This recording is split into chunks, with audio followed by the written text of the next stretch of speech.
Hi, my name is Cherry. I front the emo and power pop band Cheramona, and I do promotion work with exclusive care. Hell yeah. I guess the best place to start there is talking about Cheramona. Obviously, that's like sort of I'd say the thing you're most known for now. So just talk about the band in general, like what it is, and I guess then you can go into like how it came about, what you are kind of up to at the moment. I do have specifically a question about the EP that I'm going to ask next, but just the general vibes of Cheramona. So Cheramona was formed in the fires and brimstones of Mount Olympus, and we've been like scientifically engineered to be the best band in the universe. It's true. Shut the fuck out, Cherry. um, Cheramona has been started off as a solo project that I started back during my old band, my old shoegaze band. I started Cheramona back in 2022. I was 18 and I had just left high school. It was August. I had just left high school and I just thought about the fact of how miserable high school was for me, and I'm even surprised that I got out of high school in the first place. And I realized I had to make emo music about it, not just shoegaze songs about it. I real So I was like, I want to, especially as with my old band, I wanted to add more of an emo influence in it anyways. Cheramona was partly a way for me to explore, it was part of a way for me to explore kind of other aesthetic interests that my old band wouldn't completely allow me to do, especially my interest in power pop, like artists such as Weezer and Jeff Rosenstock and the Pillows, and how that kind of intersects with emo. That was the main aesthetic conceit of the band was I think there's a big history of power pop inspired stuff within emo when you consider bands like the Get Up Kids or Jejun or the Anniversary. Oh my gosh! And then when you talk about kind of more modern bands, you've got Wake Me Still in Bed, which are a bit of an obvious one. It's a really big one for me, and I That's know for you as well. yeah. But also the Brave Little Abacus, probably the most important emo band of the 2010s, if we're being honest, who completely predicted all the internet shit going on. I mean, they weren't trying to be an emo band; those guys were just wanting to rip off bomb the music industry, and it's like, um, and they made the best music ever. And I think with considering that history of power pop, a genre I deeply, deeply love as much as I do emo. I want to. Even back when I was 18, I was like, I really want to explore what these two genres have in common with each other. I want to explore what these two genres have in common with each other. So, and to set myself apart from my peers a little bit, and to just explore new aesthetic territory that I'm excited about. Beyond, after a while, my old shoegaze band, um, kept going on, and I continually became less and less happy with it because I kept losing creative control, and I started not liking the way the band was going. And it wasn't just that I was losing creative control, but it was also that I was still working my ass off for that band more than anyone else in it. So I was working more and more and more, basically being the leader of that band while not getting to do exactly what I wanted. And it was the sort of thing of like, after a while, I was like, why, if I'm doing all this work, I may as well just have full creative control over it. Like, if I'm going to be busting my ass, I may as well get to have a say in the overall product, more of a say in the overall product. That isn't to say I wasn't a big contributor in Subspace Highway, the name of my old band or whatever. I definitely did. I had tons, but that was also part of the problem. I started writing songs, because one bandmate specifically started not having his ideas. No, so started not being able to bring his own ideas to the table. This is very frustrating. So after a while, Cheramona became more and more important to me because I was like, well, Subspace Highway could be my sellout band. Cheramona could be the project I feel Yeah. artistically satisfied with. This is a phenomenal way to grow tension within a band. Don't do that. It's a bad idea. If you're not happy in a band, don't do it. Um, but I digress. The other big thing, um, as well, the other big reason, along with just being unhappy with my old band, the reason I started to push Cheramona more and more was that it was August 31st. It was after Fit to Work had headlined Stereo, and I was going to Nice and Sleazy's with Elise, Ewan, and Matt from Halo Mm-hmm. Planet, and Ewan had leaked to me what the planned lineup was for Guideline Honka Plastic 4 year, and he told me that it was going to be Halo Planet's last show, and I realized then and there, oh my fucking god. If I don't start my own emo band, if I don't start making my own emo music right now, the scene itself could disappear. The stuff that I've dedicated the last 2 years of my life to at that point, it could go away. Not like instantly or whatever. It's like the responsibility of the scene rests on my shoulders. Of course not. But it was this acknowledgement that like a band that I thought would last forever, like Halo Lonely Planet, won. Yeah. When I think about bands like there's bands like Kaddish or Knife Chow that have went on for so long at this point, and it's a fucking miracle. But that doesn't change the fact that eventually one day those bands are going to stop.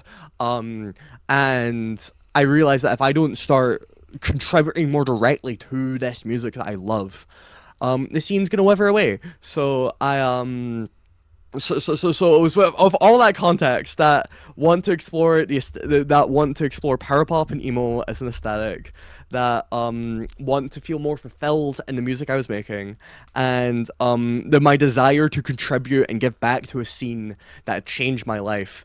These were all these were the three main things that really inspired me to push Cheramona more directly as a band.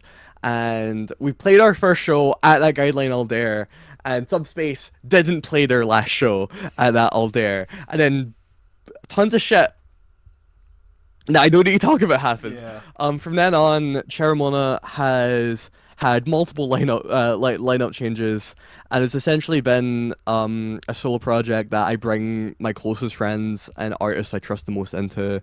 I'm still playing with Matthew Duncan from Subspace Highway. He also plays in a one.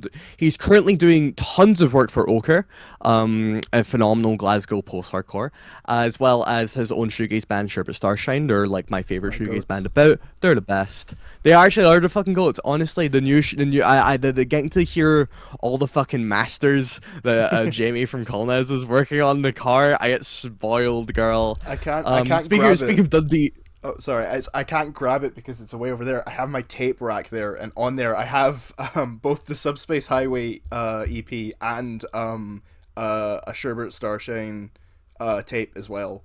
Um, oh hell yeah! I think I have two Sherbet Starshine tapes. I haven't been able to 'Cause they listen to like them because I broke my tape player and I haven't had the chance to get another one. But they bathroom.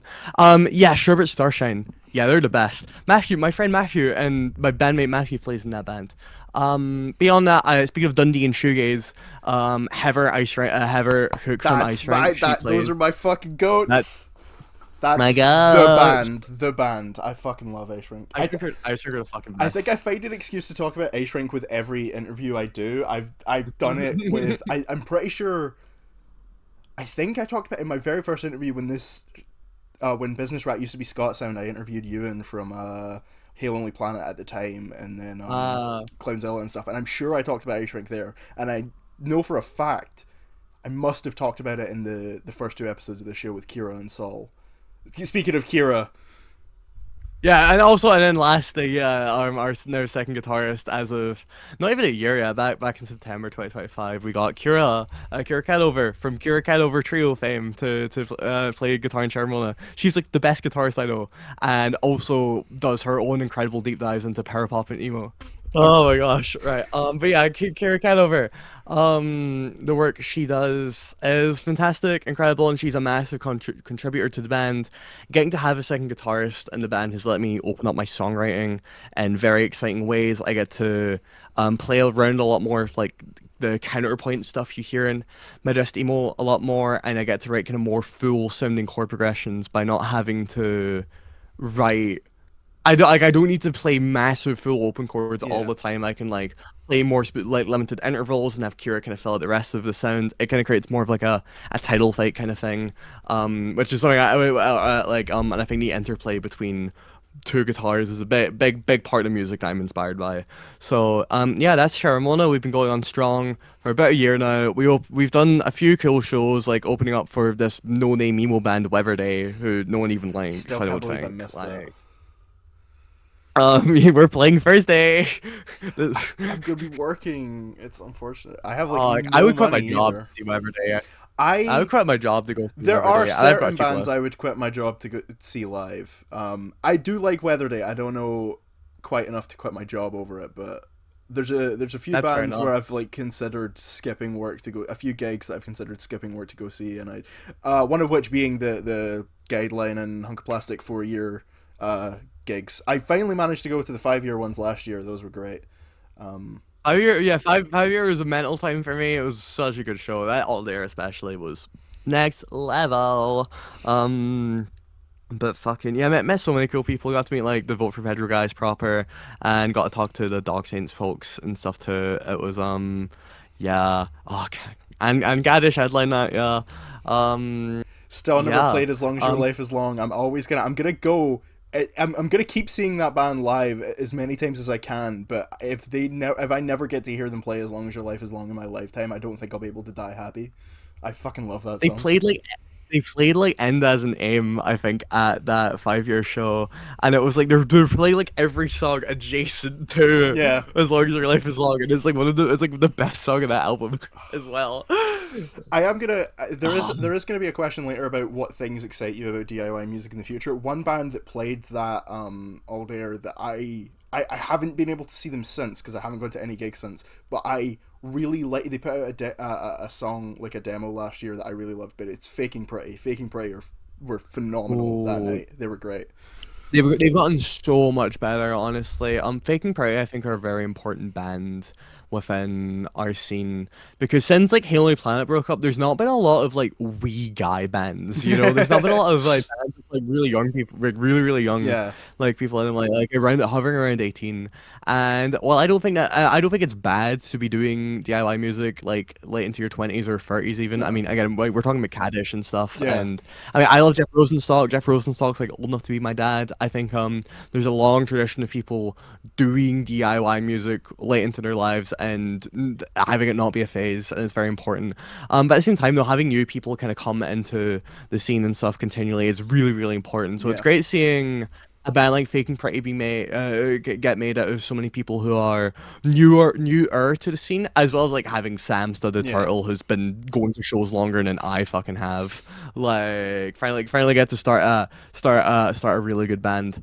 Um, they keep getting better every single time I see them. They're pushing their songwriting in really interesting ways, and now they're just also mostly heaven knows what, which is really funny to me. Um, Now those bands are just slowly morphing into each other. yeah. Chrissy's a great songwriter as well. But I digress. But yeah, that's kind of where Cheramona's at right now in terms of our artistic output. Um, and in terms of like well not our output, but that's kind of where we're at right now with our process and the kind of context of how we got to here. It's a bit of a long story that is very much born at my old band, which I will move past at this point. But Yeah. because I think I'm making better music now. Um, but like uh but yeah, and beyond that, we have an album on the way. It's fully written at this point, and we have a wee promo on the way coming out soon. Hopefully, gonna be out next month. No, Oh, well, next month being June 2026. yeah, No guarantees though at the moment. But I would at least like it to come out soon. yeah, Because that is all fully recorded. So yeah, so that's where we're at. Album soon, lots of new music soon. Um, yeah, yeah. Cheramona. Cheramona. So you talk about having the album and the promo coming out soon. I did want to talk about you have an EP out. Um, We and do. I kind of I was wanted to I asked this of like a lot of people. I think I asked this with Kira because the interview with her came out like the day her album came out. So Mm, it's the most generic question ever, but I like hearing about like the writing and recording process of like full projects like that. I love when people ask me stuff like this, and I love getting to hear about it as well. So brilliant question. So Ramona's Lonely is a very interesting project to me for a few reasons. One, I feel like it could have been a lot better, but two, I feel like it's a very honest distillation of where I was at the time I was recording it and writing it as well. Ramona's Lonely was supposed to be a full album. Mm. It was supposed to be a 12-track album with like a 10-minute long song halfway through and like a Weezer cover for like the fourth song. It was going to be I Just Wrote the Love of My Dreams. Oh, that's However, oh, I love that song. it's like the best Weezer song. Yeah. It was gonna be a 12-track album. Um massive scope. Um, but I started writing it in 2022, and I must have finished writing it overall in like 2023, I think. Like no, yeah, no, I think it was 2023. I'd finished or got really close to finishing, all the songs that I'd wanted to be on the album.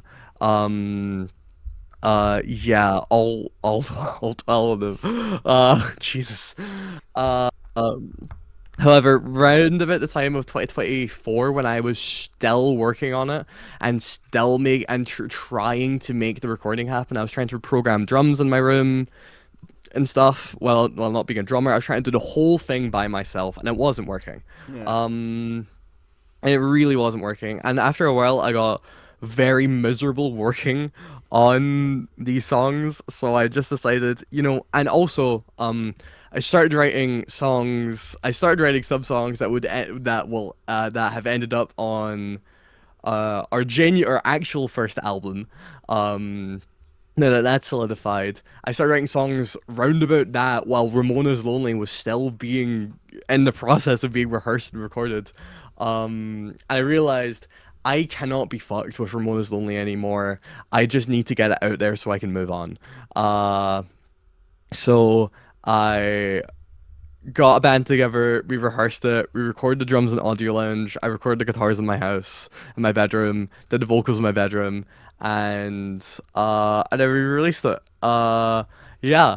It was like I really wanted to emulate Album Minus Band by Bond Music Industry. Like I wanted to make a homely sounding, kind of very DIY, very bedroom made sort of emo project that was just kind of this honest, just very honest sort of um depiction of where I was at after leaving high school, and such. And it sucks because there's like a lot of the songs I ended up cutting from the full release were still really, really good.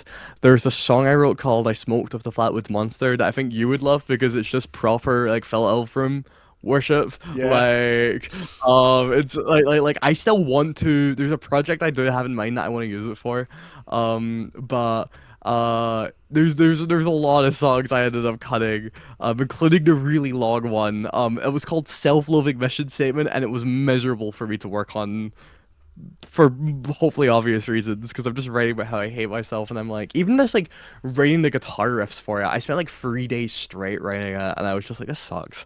This isn't fun. The songs that were most fun to write were Glass Shatter and Hey Siko, which are the two best songs from that project by far. Especially Hey Siko. What's funny about Hey Siko was that I thought it was going to be the absolute least favorite song off that project, and that no one but me was gonna like it. And what's very funny is that it's been by far the one. This is the only one people talk to me about from that album. Except for my close friends who are really passionate about it, like my friend Natalie, who I do exclusive care with, or Kira, of course. They have songs like Amps at 11 and stuff like that, which we played a few times. Amps is still a really good song. It's a song that's grown on me a lot. I used to not know how I felt about Amps because I was like, oh, it goes too many places, it's too inconsistent, or it's too busy. But no, I'm kind of at a point where I want to write more kind of busy music like Amps. Um. So Amps is kind of grown on me a lot. But Hey Siko was a song that like I was very passionate about. That feels like a big mission statement for me and how I look at art and DIY music. And yeah, the fact that it's been so positively received is kind of why we've decided to re-record it with like the full kind of band setup. Um, so you could really, really give that song kind of Yeah, more the respect I think it deserves. Yeah, like I'm very, very yeah. There's a lot more I could talk about when it comes to the writing of the album as well. Inspiration Pending was my attempt to write a Number Girl song. Scattershot Desires was my attempt to write a Pillow song, as well, kind of more these more jazzy, no, or no, more bluesy kind of yeah, open chords and stuff. Glass Shatter was my attempt to writing a full-on Weezer song, and Amps at 11 was my attempt to write a full-on BLA math rock song. yeah, Uh, I think, and you get the reference as a hardcore song because I thought genre hopping every track would make for a yeah, good album apparently. And then yeah, Hey Siko, which originally wasn't Hey Siko wasn't supposed to be the closer. It was this longer song called I Smoked with the not Flatwoods, a longer song called Cold Winter Evening, which is this kind of very Weezery like tragic girl esque sounding. Um, Song, which is still a very good song. It's also just very bitterly miserable. yeah, And I didn't really want to work on it, and it was very long, and it was a big commitment to a song that I feel like we weren't going to play very often. Whereas Hey Siko was like, hey, look, if hey, at least if I'm the only one who likes it, not the end of the world if I yeah, put this out there. And then the total opposite happened, and now it's like it's kind of really opened up my songwriting so much more that I can be a lot more like simplistic and kind of lead with kind of like voice lead and stuff with yeah, more bar chords and such, and make these kind of really really really sweet pop melodies. Yeah, yeah, I'm so happy that Hey Siko has been like the kind of one song of ours that's not necessarily a hit, but one that's resonated a lot um with fans of the band and likewise. So yeah, so that's Ramones Only. I think it's a good EP mostly. I've not listened to it in a while. There's still a lot of things I think could be better about it, mostly the recording quality, as well as the song some of the performances and stuff. Like it was a project that came together. It's a project that was a struggle most of the time, just because of how much I had to. I struggled just most of the time just because of how but I mean, and just the recording being difficult, like struggling with the recording, struggling with the writing, struggling with the mixing and mastering. That was its own whole thing. I got Nathaniel to come in and save that project, basically. shout out. Um, like it was a project that speaks to a lot of juvenile pain I suffered as a teenager and kind of came out sounding quite juvenile. Um, but in that way, it's very honest. I think, but at the same time, though, it's also one of the fucking most frustrating recording and writing processes I've ever had for a project. And I'm very excited, and the writing process for the album in comparison has just not been nearly as fucking stressful. So Ramones Only, it's good. I'm glad I did it. I hope to move on from it. Yeah, Beside for the most part, just because I'm like, there's more idea I can refine the things I was wanting to do with Ramones Only. hmm, Pardon me for different songs. Um, so yeah, it's okay. No, not many people talk to me about it, which makes me a little sad, but that's fine. it's interesting mentioning sort of not being completely happy with it, but it still being like an accurate representation of where you were at the time. Because I just put out an album as I Am a Haunted House, and I'm not happy with it, but it is also Mm. like a very accurate representation of where or where yeah, I'll say where I am right now. Um, Yeah, it's like you had to make it, yeah, you know? yeah, and Like, to bring up that point with you saying that writing the album's been easier, I'm working. It's kind of a weird opposite effect there. I'm working on an EP at the moment that is, I think, I'm way more.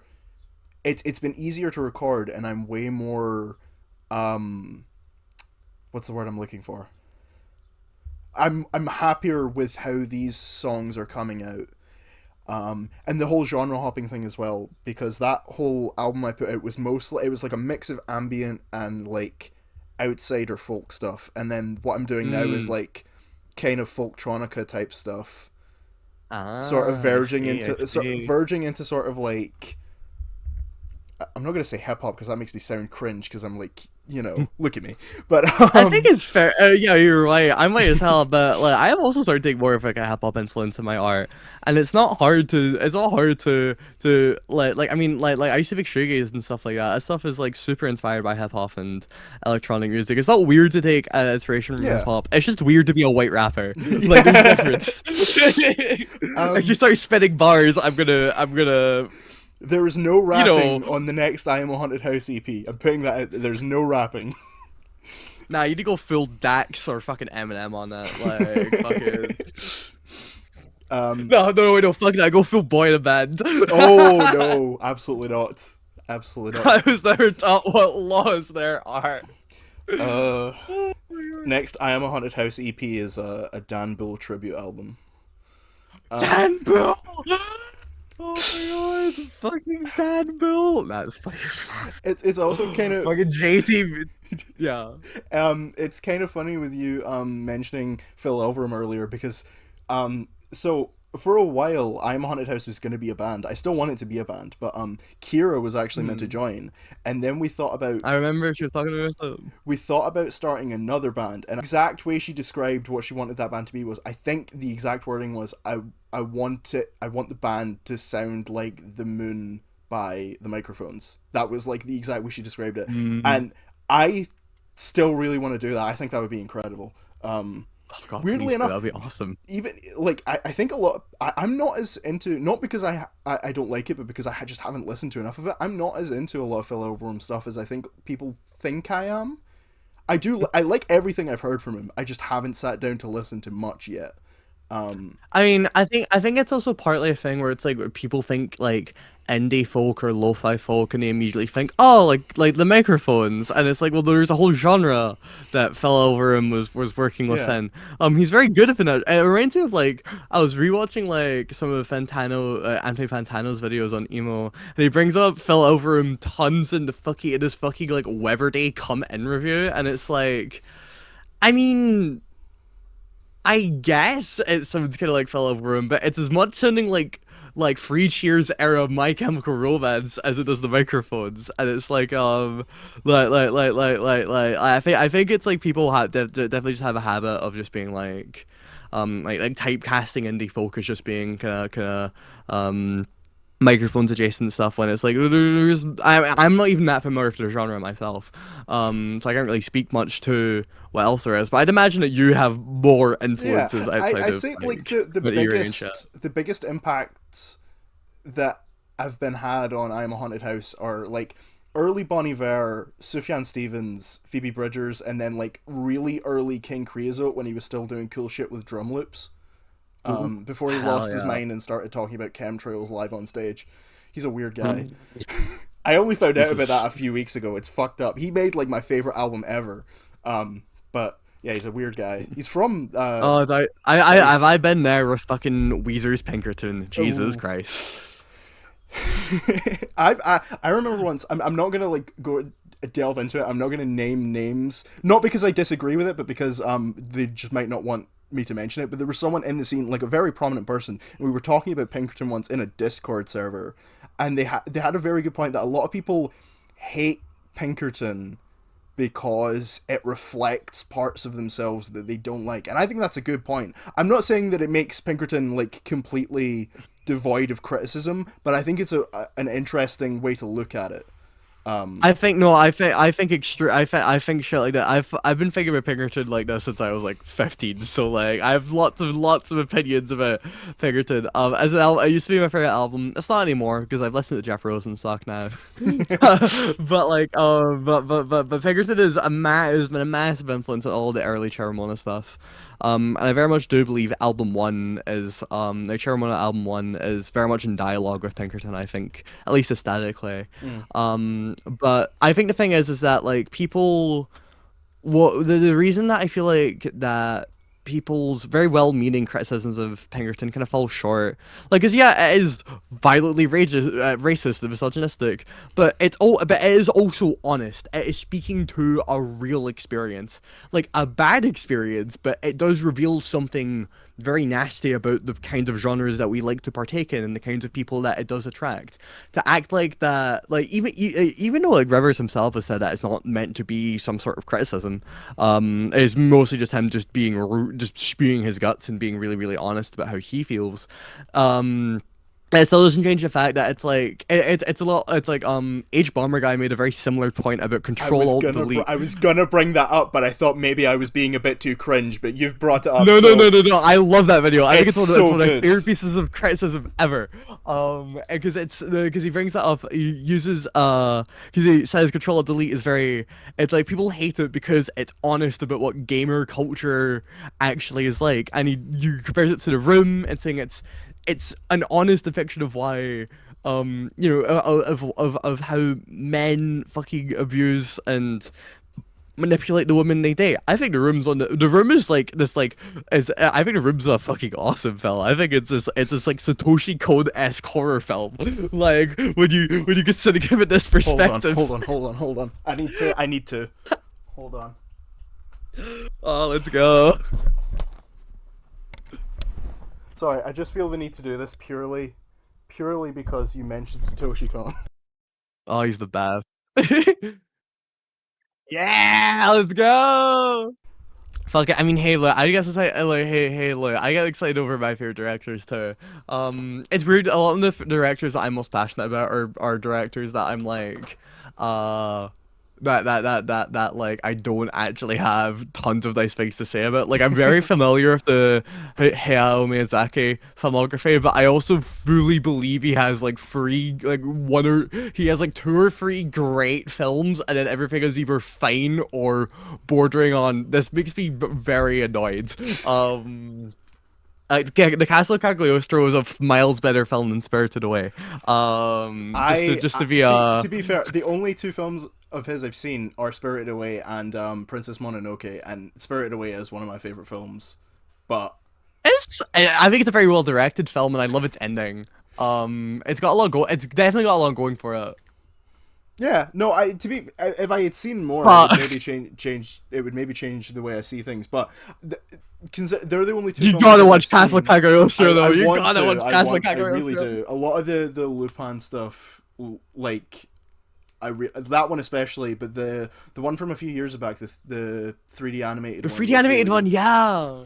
Oh, that film looks fucking awesome. I hear no one talk about it, but it looks fantastic. I see clips Like, of it every once in a while because that's all that reels and shorts are now. It's just movie clips with terrible oh fuck. AI voiceovers. Oh no, actually, no, no. I was talking. No, I was watching. I had my friend Harry over, and we started watching some fucking House MD, and then I went over to my I've friend got Julia's the house. whole box set behind me. That's awesome. No, no, because I started no, and then I went hang out with Julia, and we all said that that House of D is just fucking YouTube Shorts core, like, and it's It great. totally It's such is. a good show, but like, It's a good show purely. I mean, even if it was bad, I would still have some fondness for it because it's the only show that had the balls to use Teardrop by Massive Attack as its theme song. I think that's awesome. real.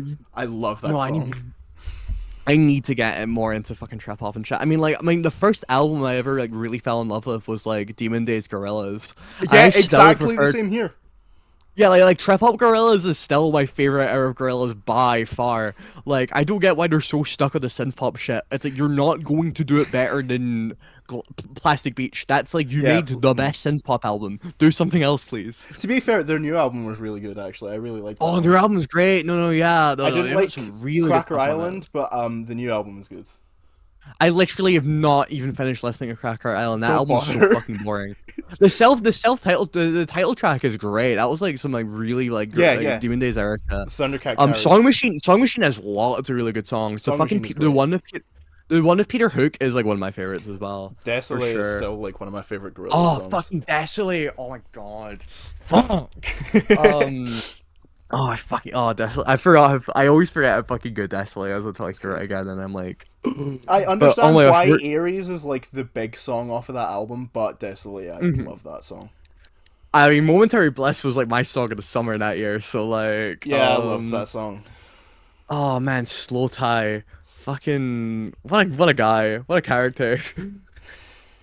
Like I remember people being so hyped for him and shit, and then it's just he just kind of got more I and more was meant edgy. to see him live, and then he got charged and Oh cancelled his Jesus. tour. And obviously, I wasn't gonna go even if he didn't cancel. But yeah, that was a Yeah, time. it's such a shame because he really put such a big spotlight on like UK grime as like being this very artistically viable genre, and I think Little Sims is like very good for that as Love Little well. Sims. Like, Love Little Sims. oh no, I know I listened to I forget what the name of I forget the name of the album, but it's the one with Venom on it. Gray Area. Like Gray That's Area, yes, yeah. yeah, because I That's felt yeah. one of my favorite like UK hip hop albums. Love Gray That Area. album, that album is just like it's so tough. It's just fucking bars. It's so good. That like the fucking Jay-Z on my bad days, Shakespeare on Shakespeare my on my worst worst days. days. Like what if Lil Sims is so cool to me because she knows how to do like the artsy, like the more like McKinley Dixon-esque like artsy sort of narrative stuff in hip hop that I love dearly. But then like when she just wants to do like bars and just brag and just do full fucking pure hip hop, she just does it better than fucking anyone Yeah. else. Like no, I love Lil Sims. I also got into her for Gorillas, the Yes, single that so they did did of I. her. So did Garage Palace. So funny. We've got so off topic. Who the Yeah, fuck is Cheramona? yeah, we were talking about the writing process, weren't we? For a moment for my fucking bad EP, yeah. We have got off topic. Just stream Jetson Memory Unit by Kira Kenover. It's like Ramona's Lonely was good. That's such a good album.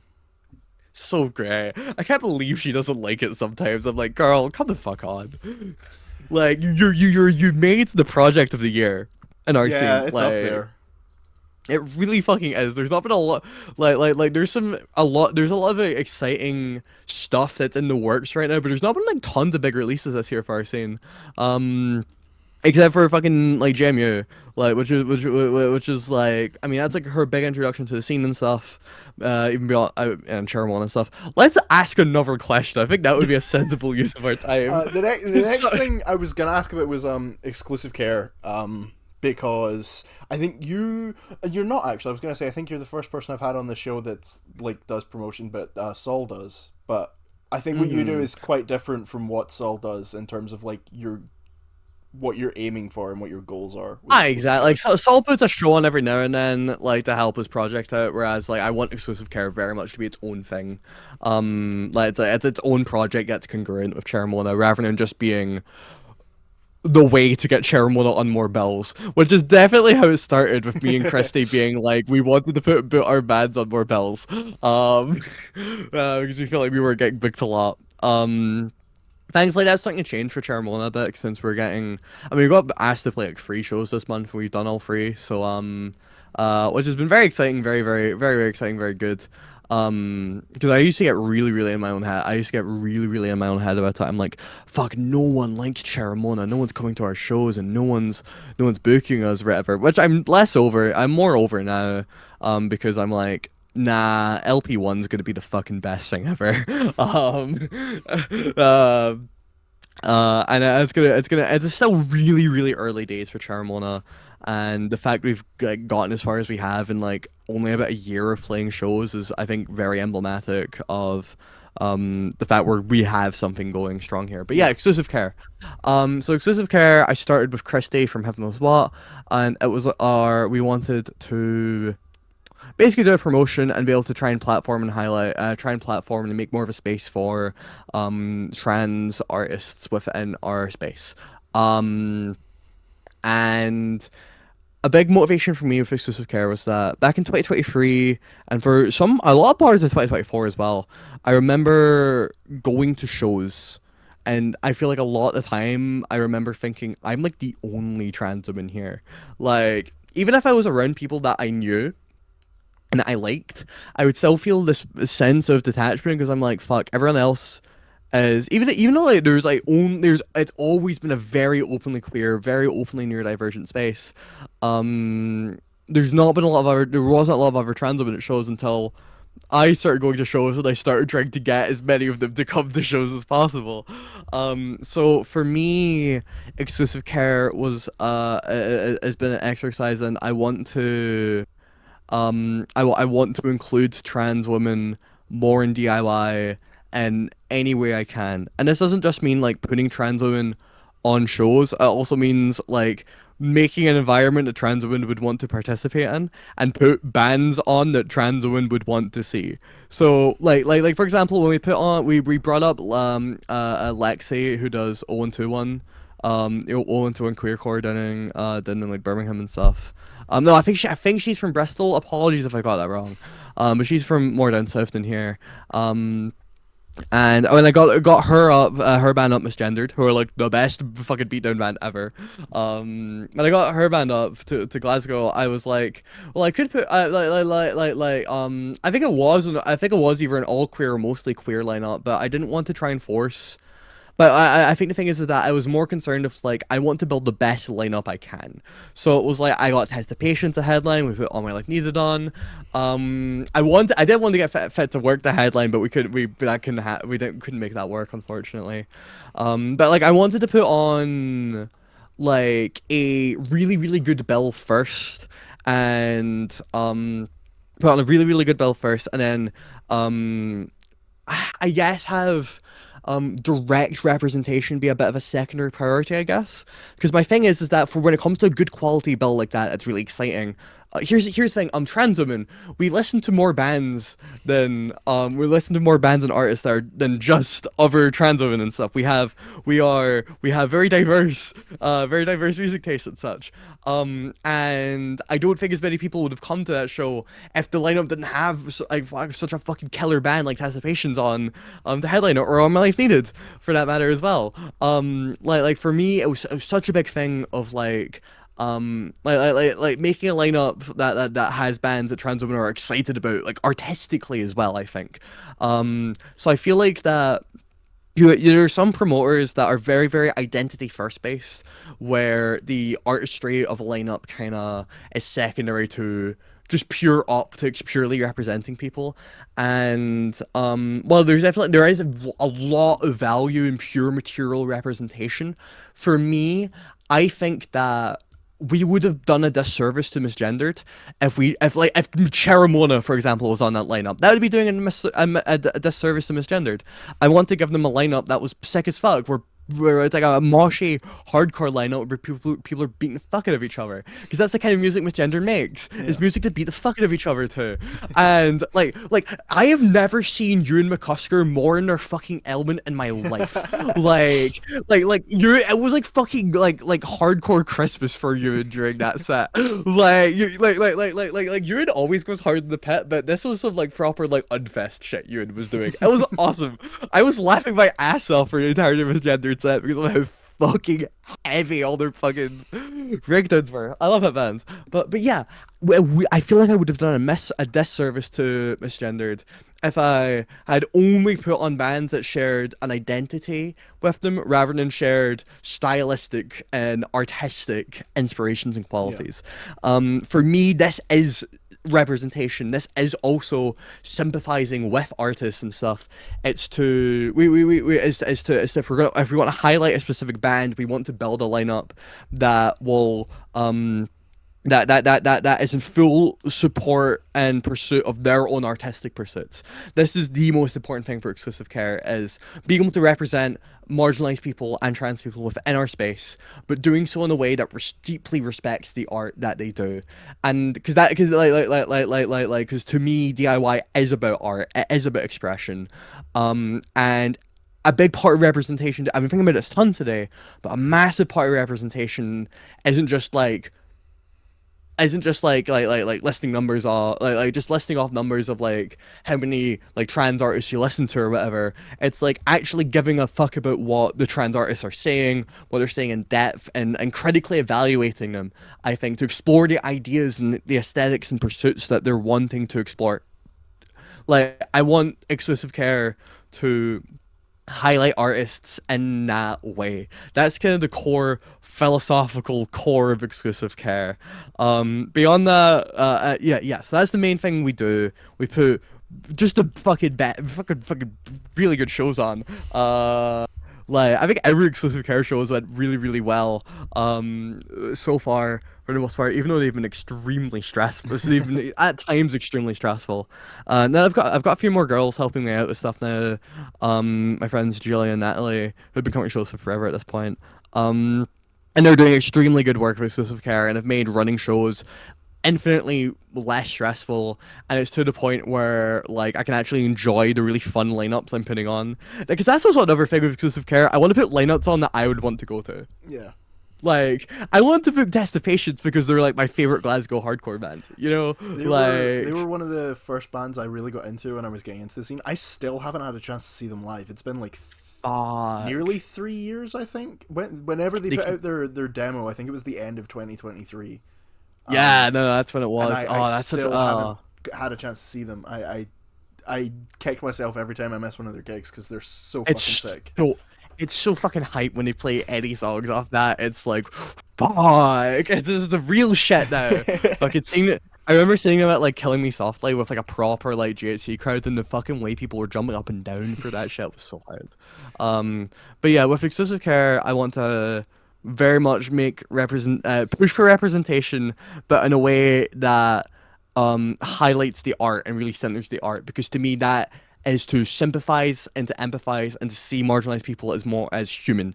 And I think that's something that if we look at pure numbers based representation, like, oh, let's just put on a band full of only trans of only like trans artists, for example. It's like, okay, but what if none of them sound alike? Then you're just kind of putting on a shitty mix bill for the sake of having for just for um a bit of a limited ideological pursuit that doesn't actually achieve what it's going for. So yeah, so that's the core thing with exclusive care. Beyond that, it's just making sure we I've also like really delved into the branding of exclusive care to make sure it's both consistent and also that we're getting to highlight lots of visual artists and such within our scene. Like some of the new exclusive care posters we've had are just been so fucking hype. The one my friend Adi, the one that he did for the sludge show we have coming up, it's just so fucking awesome. I love the poster our friend Ara did as well for the Screamo show I put on this month, May. So fucking sick. Julia as well is a great does a phenomenal poster. She did both the February and April shows that we put on this year.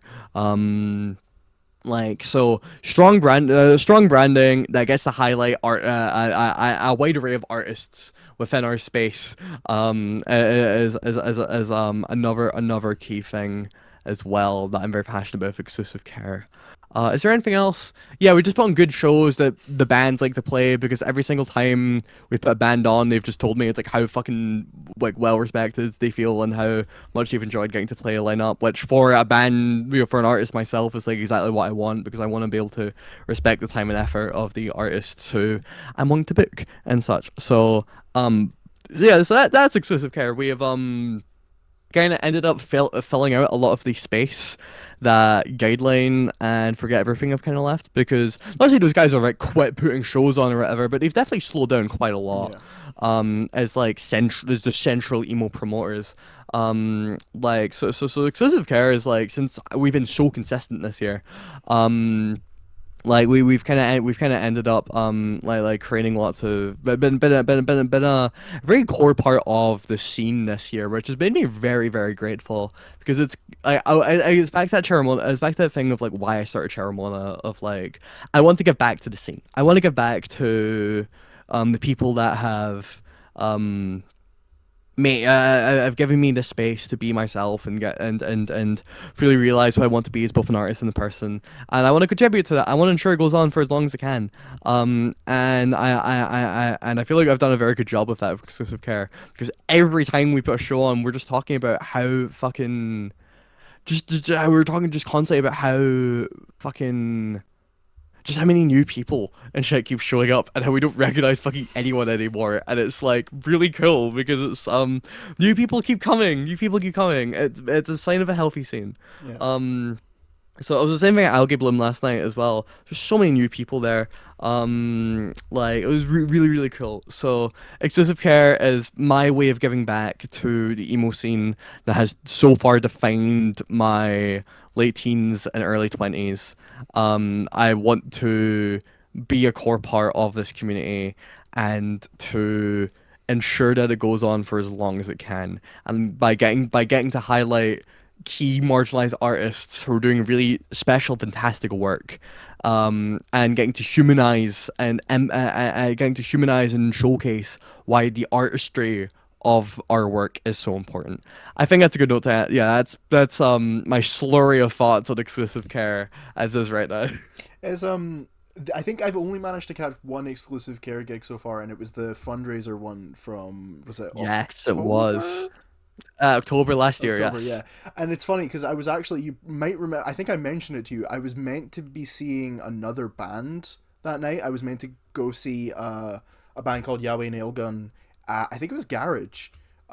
Bigger Oh my band. They're from gosh. the US. And I had wanted to see them all year. They put out one of my favorite albums last year. I thought, Oh yeah. maybe this is the only time I'll get to see them anytime soon.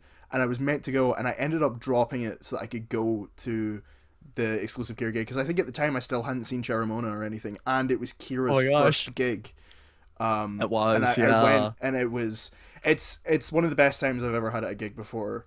That makes me very happy to hear. Because that was the most stressful day of my life. um, The amount of fires I had to keep fucking putting out all day. It was just, oh my god. The next Aldair is not going to be like that, hopefully. Um, Even though we have like about 3 or 4 people, I have about 3 or 4 people total, including me to help out now. Probably gonna need more. Probably gonna need like 6 people to make sure this shit runs smoothly. Like, but I'm really excited for the lineup I've got planned. This year. Yeah, we're doing another Aldair. As well. Not exactly a bit of an open secret at this point. Um. But we're doing another all day. There's been talks that Guideline 6 here isn't gonna happen this year. So I oh, mean I don't think that's fact because I've just heard it's probably not. Um, but if not, and then there's not been a lot of Aldairs this year either. There's yeah. not been like any emo Aldairs this year actually. Whereas last year it was just fucking constant. It's like one like every other 2 weeks. Um. But I really hope I want the exclusive Carol there. I want to be like an end of summer thing, to celebrate the kind of 1 year anniversary of us doing this, and to kind of fold in the October, all there, but into kind of this kind of being a yearly anniversary thing for us, as well as and kind of centering out on being uh a annual fundraiser. We're going to be hopefully working with Trans Harm Reduction, who do phenomenal fucking work. Helping people access safe materials to transition with. They're great. I've met quite a few of the people. Not quite a few. I've met like 2 of the people who do work with them, and they're fucking stellar, extremely professional, extremely kind, and very passionate about the work we're doing. So yeah, it's just a Carol there too. It's gonna be awesome. Cheramona will probably. I think Cheramona is like the only confirmed band we have for it right now. I've got. We also couldn't get fit to work for it, and I'm so gutted. It keeps fucking happening. We keep wanting to work with each other, and we can't make it fucking work. Fuck. Anyway, yeah. So I guess kind of rounding out a little bit.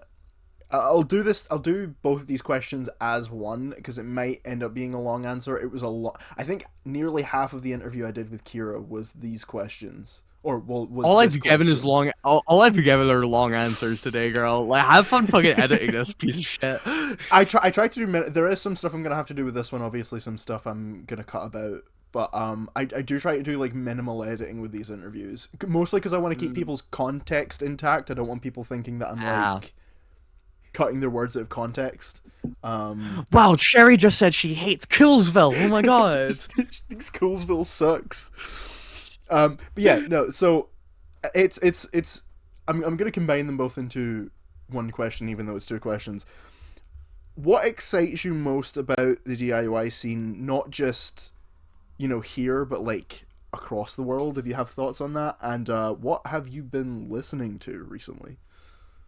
So there's only one. I mean, it should be pretty obvious talking right from talking to me this whole time that there's only one real fit. There's like two real things I'm in this for, and you can. I hope it's clear that my passion for what I've talked about has come through. But the two things I care most about DIY, not just in Glasgow, not just the UK, and the entire world, is clout and money. There's nothing else that even remotely matters in this scene. Do you think I fucking like emo music? But this shit's for assholes. The only reason to ever do DIY music, especially screamos, where the money's at. It's I am we're all clout chasers. Like why else do you think Hunk of Plastic fucking do anything they do? So Like skill. um yeah, bitches and money. That's what I meant it for. Um, but for real though, what excites me most about DIY as the artistry. It's the artistry. I've been thinking a lot about um I was very lucky to go see Seisha when they were playing in Leeds. Um and that was not just one of the best emo sets I've ever seen, but one of the best hardcore sets I've ever seen. That was a beautiful, beautiful fucking set. And the frontman for Seisha continually kept talking about the importance of like writing, like literature, going to museums, like engaging with art very holistically in and out of music. As being like the driving force of why they do what they do. It's to the point where it's like, and I think when you listen to especially the lyrics of these Seisha songs, like One Dying Wish and such, you realize just how fucking how artistically driven these guys are. That these guys are in the business of like exploring aesthetics and concepts and themes. Um and for me, what I love so much about emo and power pop is that these are both genres that have these are both like guitar-based genres that hit upon more sincere emotions than most rock music does for me, while also having a strong narrative element to it between both genres that are intensely compelling to me. When I think of narrative emo albums, the obvious ones are both Brave Little Abacus records, as well as both Awake But Still in Bed records. I never mentioned it earlier. I think with you talking about Brave Little Abacus, I'm pretty sure the song I have on my like the song you can set every day. I think right now it is a Brave Little Abacus song. Hell I'm yeah, pretty hell sure it's yeah. Pile. Oh fuck yeah, It I love that is. song so much. I was low key thinking of covering that at some point. We I might. I'm would. not sure. I that would kill. That would kill. We'll do it if we ever open for a Wake for Still in Bed. That would. um, Oh, that's a lineup that I would actually kill for. oh no, my dream for exclusive care is to do a collab of Hunk of Plastic, and it's Awake for Still in Bed, Cheramona, and a Trophy Wife, the newer kind of Newcastle emo Yeah, band they're sick that I've been still. about this year. They're so fucking good. Oh my god, Rumor and Sam, the girls from that band, they're just so nice. Yeah. We got to hang out a little bit at Leeds Seisha as well. But I digress. But yeah, DIY and even out with emo and screamo, like within hardcore, within power pop, within ska, these are all genres that have deep, deep, deep, um, artistic and narrative potential.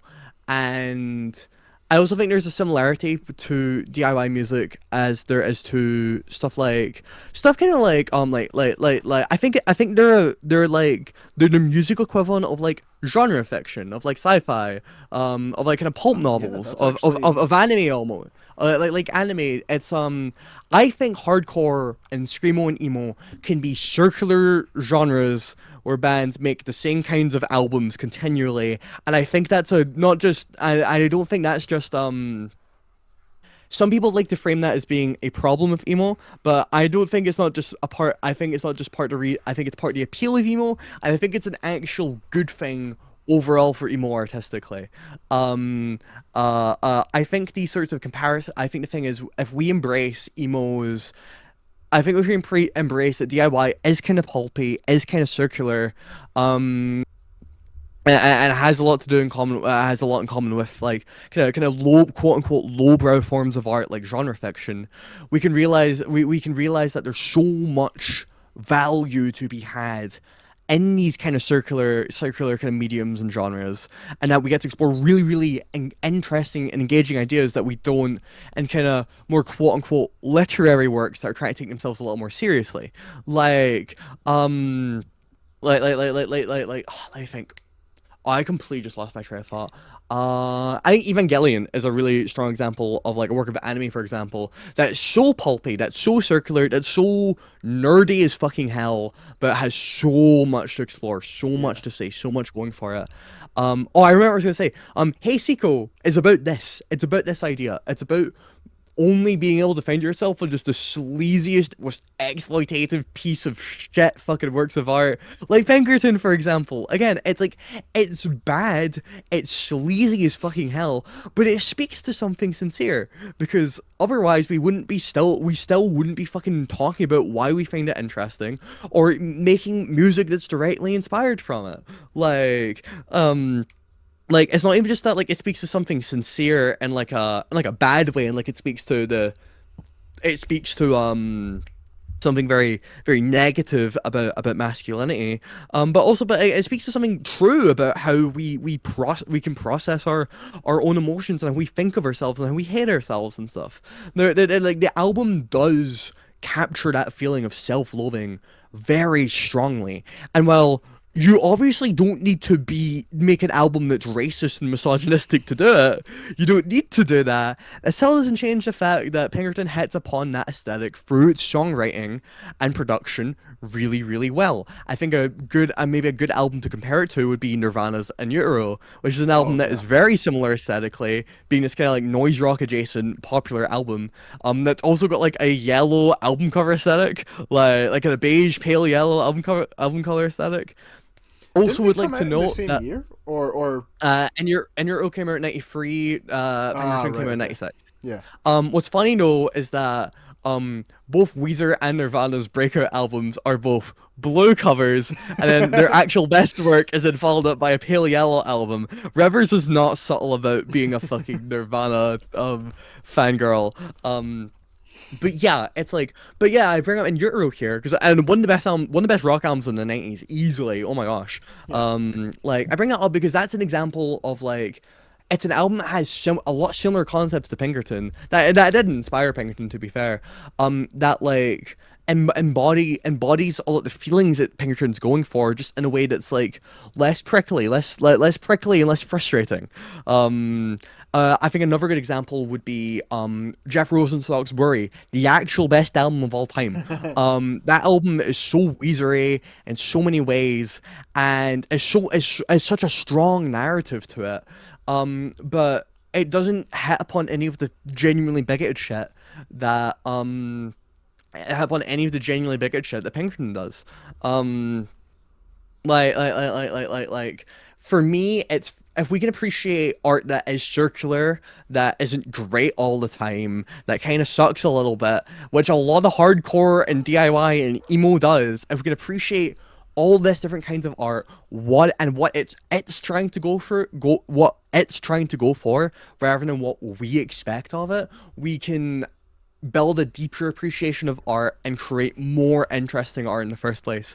Because god fucking damn, there's nothing in the world that's more interesting to me than the Brave Little Abacus albums or the Jeff Rosenstock discography. And those are albums that are born out of circular lowbrow genres. And in the same way that like there's so many works of anime that are incredibly life changing for me, but it's built out of such a fucking like fandomistic, nerdy, circular bullshit fucking place. For me, DIY music is an opportunity to put my values of art to the test and to make something that to make something to prove the legitimacy of these works of art, these genres of art that have defined my life. I think that's the best way I can really define what DIY is for me. It is an opportunity to prove the importance of artistry and what that maybe should look like going forward. Um, there we go. In terms of what I'm listening to, let's see. I've been listening to so much Joyce Manor recently. It's not even fucking Oh yeah. funny. Um, like Never Hungover Again and self-titled, especially Never Hungover Again have become like two of my favorite albums. Especially Never Hungover Again. Like, I mean, I think it's just like a perfectly sequenced, perfectly fucking produced record. It's like the most emo Joyce Manor record as well. Like, End of the Summer is just a great emo song. Heart Tattoo is such a fucking brilliant pop punk song. The way it goes into the jerk and stuff. Great, great, great fucking album. I've listened to a lot of Taking Back Sunday as well. Tell All Your Friends is such a good record. It's so cheesy, so self-serious. It's like one of my favorite lines is off Timberwolves in New Jersey, and the guy just fucking goes, "I've got the mic and you've got the mosh pit," and it's like it's just this very weird aestheticizing of like live music concepts, but it works really really well. It's such a stereotypical fucking pop punk emo album in a lot of ways, but that's kind of what makes it really, really good, I think. Also, I've just been really hyped up in the new My Rushmore stuff, so I've been wanting to listen to a lot of Taking Back Sunday. I've been getting back into fucking 12 Rods recently. Like Split Personality 12 Rods, one of the best power pop albums and shoegaze albums of all time. Like Red, I Wish You Were a Girl, Stupidest Boy, Makeout Music, like oh my god. Um so many fucking good songs on this album. One of my favorite album covers as well. Summer Death Marietta, I think is the best 2010s Midwest Emo Revival album by far.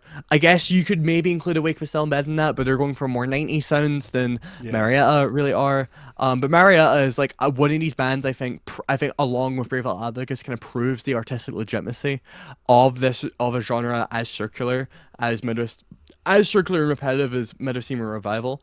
Um, for this reason, I've actually been listening to a lot of Tiny Moving Parts recently. Really want to make it clear. This band's a complete non-starter because they're all a bunch of fucking rapists and abusers. I don't really condone listening to them, but I've been listening to them a lot just because, like, I want to kind of figure out what's the problem with the 2010s Midwest Emo Revival Yeah. shit. And these guys are just overly sentimental and nostalgic, so stuck in the fucking past, and keep writing the same fucking song over and over and over again Yeah. that like they just aren't able to break on any new ground. Even for an album like Summer Death, where most of the songs are aesthetically very similar, there's just like more of like a defined songwriting. There's just more defined melodies and harmony that point to a story than your average a Tiny Moving Part song. Oh, also listening to Summer City, Origami Angel. I feel like Origami Angel unfortunately have only one good album, but it is indeed Summer City. It's the best thing ever. Um this is like the this is like the Midwest Emo Revival stuff like evolved and it just Mhm. hits on it's one of the best narrative emo experiences I've ever gotten to go through, and it's almost like what Tiny Moving Parts fucking wish they could be. Um in so many ways, I think. Whenever I've been sad, I've put on some Awake But Still in Bed because they're my angst band now. Yeah. I've been bumping tons of Everday, of course. Yeah. Of course. Get ready for them playing on Thursday. That's gonna be fucking great. Anything else? I think that's mostly what I've been listening to. I'm listening about hip hop as well. Started to get really into Digable Planets. Listening to That's her I've album been meaning to Reaching. check them out because I didn't realize that the rapper from Shabazz Palaces is one of the guys from Diggable Planets, and I never knew that because Oh I no like way. Shabazz Palaces. So I've been meaning to check out Diggable Planets for a while. I've never gotten around to it. Nah, they're fucking great. It's especially it's like if you want more of that kind of tribe adjacent stuff. Yeah, I love Tribe. Tribe are like Tribe are like my favorite hip hop group. Like I mean, like Low and Fairy is like to me like a perfectly sequenced album in like every way I possible. think I'm always gonna Like be I guess Outcast is more of a duo than a group, but I'm always gonna be an Outcast diehard. But Tribe is up there. I love Tribe. that's fair enough. Like it's like they're just so fucking like They're so classic. They're so like they're so classic. They're great at boasting, but they're also great at being really conscious as well at the same time. They're really funny when they want to be Yeah, they're too. hilarious. Um, they just do I think the way I think about it is look, Q-Tip on his own, debatably top. I think Q-Tip and Fife on their own are like debatably top 20 MCs of all time. Like people underrate them quite a lot, but Yeah. together they're like top five. They're the fucking Mordecai the Rigby of hip hop. Like you can't have one without the other, and when they're fucking when they're on the same song, it's like fucking the best thing ever is going to happen. I love how the Lord Fury opens with Excursions, which is a Q-Tip solo track, and then you have Bugging Out, and that's like the introduction of Fife to the record.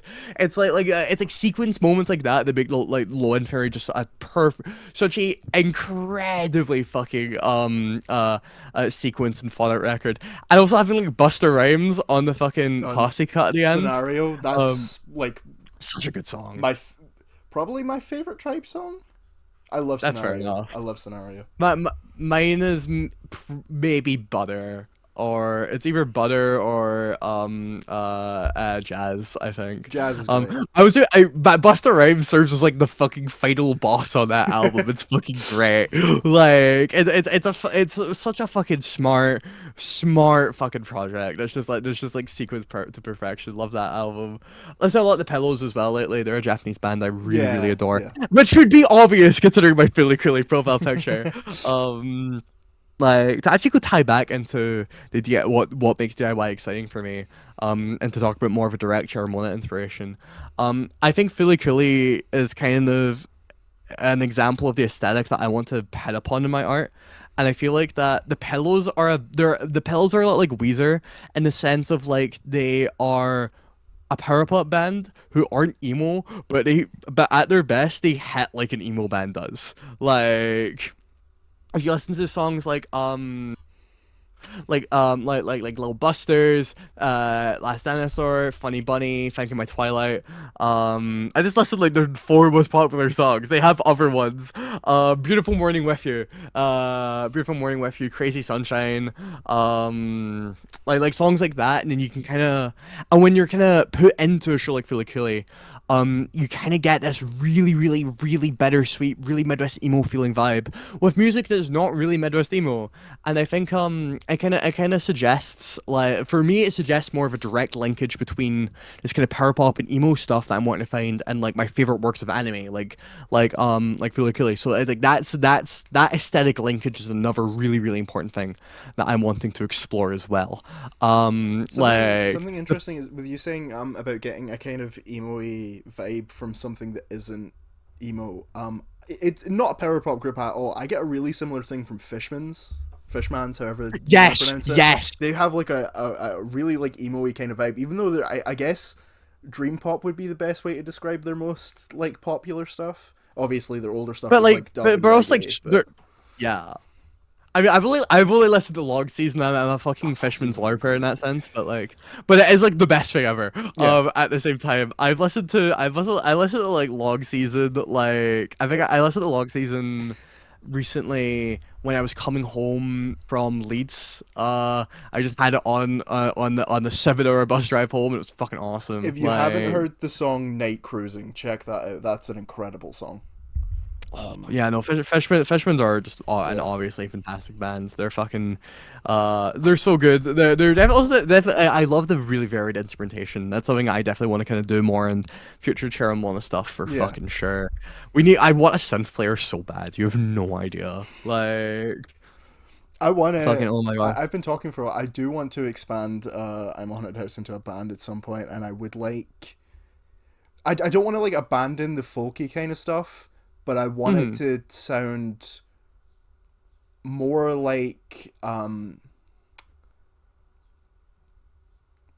I don't know, like kind of like some Phil Elverum stuff, but I honestly I kind of want to. This maybe sounds a bit cringe. I kind of want to do like an indie folk version of the National. I really like the National, but they're Oh.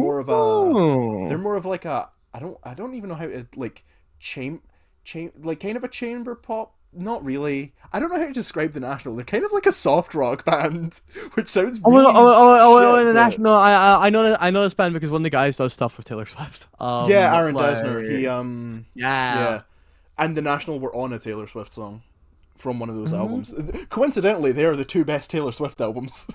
Yeah, I was gonna say, I was like, hey, wait a minute, this is the Taylor Swift album that like people I respect like. I actually I have this Dark Was the Night, which is a really famous various artists compilation. It was done for the Red Hot Foundation. It was like AIDS awareness. And the whole album was produced, or at least I think the whole album was produced by the Desner brothers from the National. And it's got like Anoni and the Johnsons and Arcade Fire and David Byrne and Bon Iver and Sufjan David Stevens. Bergman. There's like so many, like it's like the indie boom of the late 2000s, early 2010s is like all on this album. It's fantastic. Like Um, the way I just like locked the fuck in upon hearing David Byrne's yeah, name. David Byrne is on this. I don't know why, not in a rude way. I love David Byrne, but like this is like a Yeah, bunch I mean, of I indie feel bands. at a Just Society, if you said you didn't like David Byrne, you would just get the wall. I But love like, David Byrne. Actually, I um, have a copy of How Music Works on top of my wardrobe. I want to read that book so bad because I I've read the remember like first chapter and I haven't got around to reading the rest of it. no, it's like 'cause I remember like Anthony Fantano talking about it, and I'm just like, he just talks about music and just being really autistic, and it's like, yes, Yeah, that's me. it's like he's got another book. I think it's called Bicycle Diaries, and it is literally just about him like riding around places on a bike. It's great. I want to read it. She's a fucking genius, man. God, One of my gosh. favorite songwriters, not just from like a lyricism perspective, but like actually like the way he writes songs, the structure and stuff. Oh, for fucking sure. Like Talking Heads are one of those bands that are really good for just having none of their songs sound the same as each Yeah, other. Like, which is a really hard thing to do, I think. Like it's again, it's a problem with emo, I think, because as I've outlined, it's something I hope that I think on the new Cheramona album, I think is something that I've done a better job at working around. One of the few criticisms I have heard from someone about the EP is that the songs all sound samey, and I was like, oh, I thought that the opposite of that was the problem. I feel like on LP1 the songs are a lot more well defined, yeah, which I'm very proud of myself for being able to achieve that. It's a really difficult thing to do as a songwriter, to make 10 songs sounded different for each other, yeah. and 10 good songs sound different for each other, like that are just like quick interludes or whatnot. That's one of the things about I've talked about this before. My favorite band ever is Bon Iver. And even on their first album, Mm. which is very much just an indie folk album, even though the sounds are the same, the songs sound different, if that makes sense.